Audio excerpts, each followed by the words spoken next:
और दुनिया के लोग पहले बेलपत्री का महत्व नहीं जानते थे।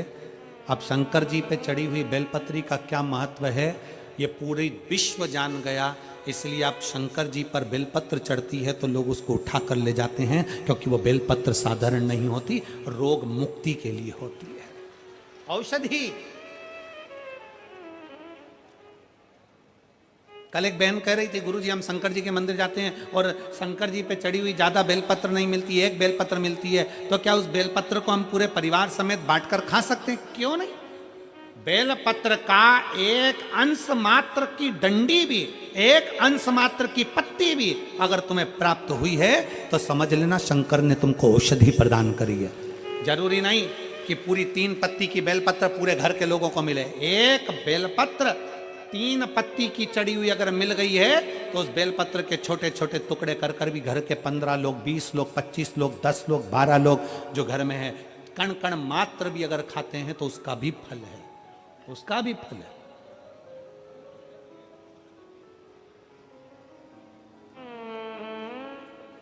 शिव कथा कर रहे हैं। बाबा ने कह दिया मेरे तन पर चढ़ी हुई एक एक सामग्री करोड़ों की है, विभव।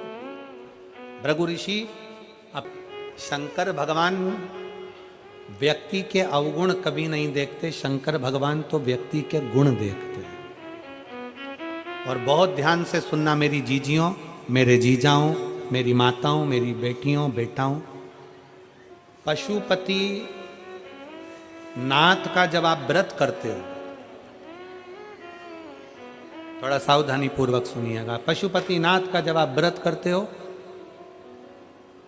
किसी कामना के लिए 5 सोमवार का व्रत होता है, पूजा की थाली सुबह लेकर जाते हो, अभिषेक का सामान लेकर जाते हो, शंकर जी के मंदिर में अभिषेक पूजन करते हो। शाम के समय वही थाली वापिस जाती है, उसमें 6 दिए जाते हैं। कितने दिए? 6। प्रसाद जाता है, हिस्से होकर नहीं, एक साथ जाता है। 6 ही दिए भगवान शंकर के सामने जमीन पर रखे जाते हैं। 5 दिए प्रज्वलित करे जाते हैं। प्रसाद के 3 हिस्से करे जाते हैं, तीनों हिस्से सामने रख दिए जाते हैं। बाबा की पूजन अर्चना होती है। उसमें से जो बिना जला हुआ दिया है वो दिया वापस थाली में रखा जाता है। प्रसाद का एक हिस्सा थाली में रखा जाता है, बाकी का बाबा से प्रार्थना कर कर वहीं छोड़ा जाता है। बाबा आज मेरा पहला पशुपति व्रत है, इसको स्वीकार करना। घर आते हैं, घर के अंदर प्रवेश करते समय अपना सीधा हाथ राइट हैंड की ओर बैठ जाएं, घर की ओर मुख कर कर जो दिया लेकर आए हो बिना जला वो यहाँ पर रखकर जला दीजिए। बाबा को प्रार्थना करो, बाबा आज मैंने ये व्रत किया है और इस कामना से किया है। घर में जाओ, जब भोजन करने बैठो तो प्रसाद का जो एक हिस्सा लेकर आए हो वो प्रसाद का हिस्सा खुद को खाना है, उसमें से किसी को देना नहीं। शंकर जी का पशुपति व्रत का नियम है कि कड़ैया में, भगोनी में तुमने जो प्रसाद बनाया है, जितना प्रसाद बनाया वो पूरा की पूरा मंदिर में जाना चाहिए।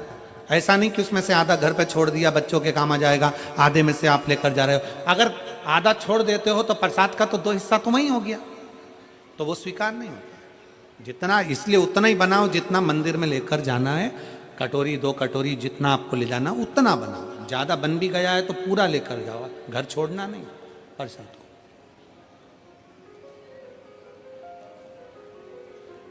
एक ही मंदिर में 5 व्रत करिए, प्रत्येक व्रत में यही नियम चालू करो। 5वां व्रत हो, एक श्रीफल भेंट बाबा को समर्पित करो। 108 चावल के दाने हो, मूंग के दाने हो, पत्ती फूल की हो, बेलपत्ती हो, जो भी तुम बाबा को चढ़ा सकते हो, 108 बाबा को दे दीजिए। श्रीफल समर्पित कर कर वैसा की वैसा ही 6 दिए रखकर, 5 दिए जलाकर, 1 दिया उठाकर, प्रसाद का एक हिस्सा लेकर अपने दरवाजे पर आओ, दिया लगाओ, बाबा से विनय कर कर अंदर जाओ और कह दो बाबा से आज मेरा 5वां व्रत पूर्ण हुआ है। इसको स्वीकार लेना, इसको स्वीकार। बहुत कामना लेकर आई हूं बाबा, बहुत दुखी हूं। मेरे महाकाल राजा अपना दिल का भाव किससे कहूं?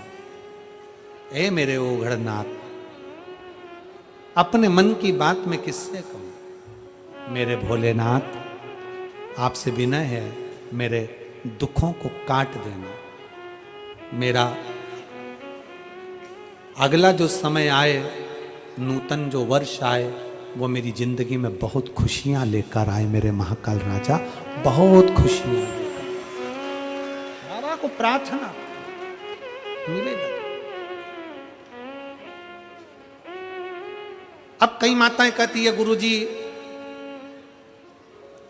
हमारी पूजन की थाली में ये कमी रह गई थी, वो पड़ोसन की थाली में ये सब कुछ था। कोई माताएं कहती हैं कि हमारे पूजन में ये कमी रह गई, उनकी थाली में ये था। शिव महापुराण की कथा कहती है, पशुपतिनाथ के व्रत में हल्दी ले जाना भूल गए, चंदन ले जाना भूल गए, या कुछ सामान ले जाना भूल गए। दिए जरूर होना चाहिए, प्रसाद का 3 हिस्सा जरूर होना चाहिए। बाकी का अगर कुछ भूल गए तो बाबा तुम्हारे अवगुण नहीं देखेगा, बाबा तुम्हारा गुण देखेगा, अवगुण नहीं देखेगा।